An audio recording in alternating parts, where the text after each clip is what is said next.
So the next thing that I want to talk about is the optimal conversion strategy of convertible bonds.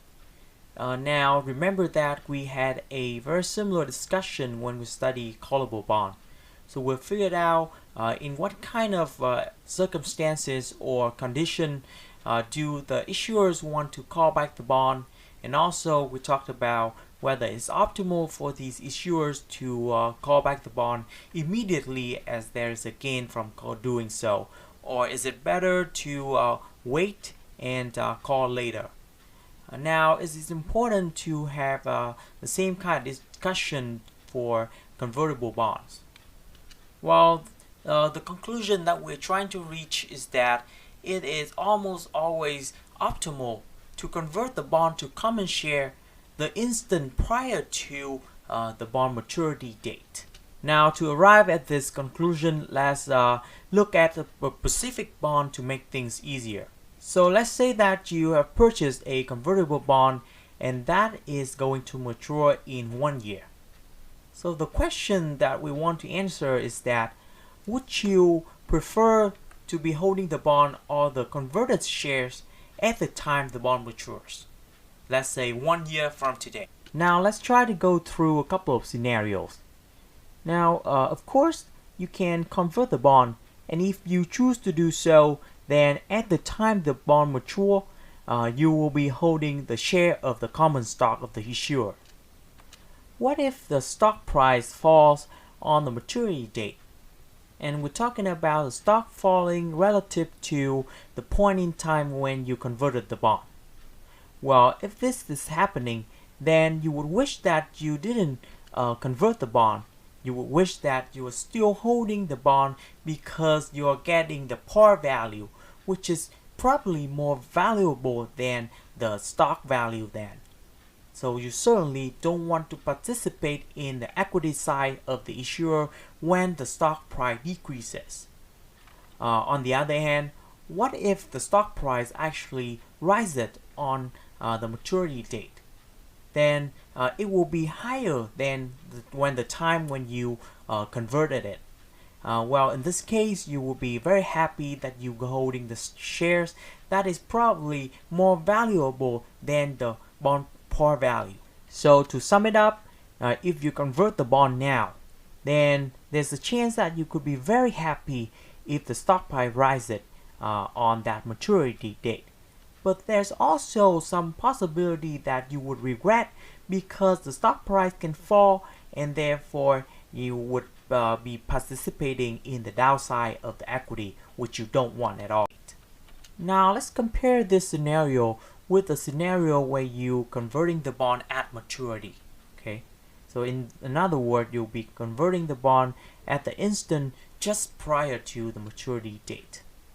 Well, if you are making this decision, then you would be looking at the bond and think about when would it make sense to do so? When would it make sense for you to exercise the convertible option? Now think about this. The investor will be guaranteed to get the par value of the bond, right? So they either get the par value of the bond or the conversion value of the stock that they convert to. So now we can say for sure that the investor would choose whichever way that makes more money for them. So if the stock price is high enough so that when the bond is converted into common stock, that will give the investor more money than they would have gotten with keeping the bond, or more money than the par value itself. Now at this moment, you should have seen that there could be different possibilities that could happen with the price, and therefore waiting until the maturity date to convert the bond should be more valuable to the investor because they can kind of observe the development of the price and have more information. Therefore they can make the decision, the final decision, more effectively. Besides, you can avoid the regret that could take place when you decide to convert early and then the stock price decreases on the maturity date. So in general, for convertible bond, it is almost always optimal to convert the instant prior to the maturity date as opposed to converting early. So here's the numerical illustration of what we just discussed. So consider a zero coupon convertible bond on a stock that pays no dividend, and the bond has a par value of 1,000 and the convertible ratio of 20. Now we consider two different investors, A and B. Investor A will convert the bond before maturity, whereas investor B will choose to convert the bond at maturity. Okay, so in this table it shows the value of their positions so that we can compare them in different stock prices scenarios. So looking at the second column of the table, it is just the price times 20. So it's assumed that the investor A will always convert the bond before maturity, so that is what he gets. It's the stock price multiplied with the number of shares that can be converted from 1 unit of the bond. For example, in the first row we have 30 times 20 equal to 600. So notice that if the stock price at maturity is relatively low, then the value of a position of investor A who converted early is lower than the investor B who wait until maturity to make the decision. So for the first two rows, where the stock price is at maturity is $30 and $40, investor A position worth only $600 and $800, whereas for investor B, since he waited until the last minute to convert, he has decided to keep the bond instead. So he will keep the $1,000 par value of the bond. So this value is much higher than the value of investor A because he converted way too early. On the other hand, when the stock price at maturity is $50 or more, the position of both investors are worth the same. So we can see very clearly from this table that the position or the value of investor B is at least as good as or better than the value of investor A for all price scenario. So again, the conclusion here is consistent with what we discussed in the last slide.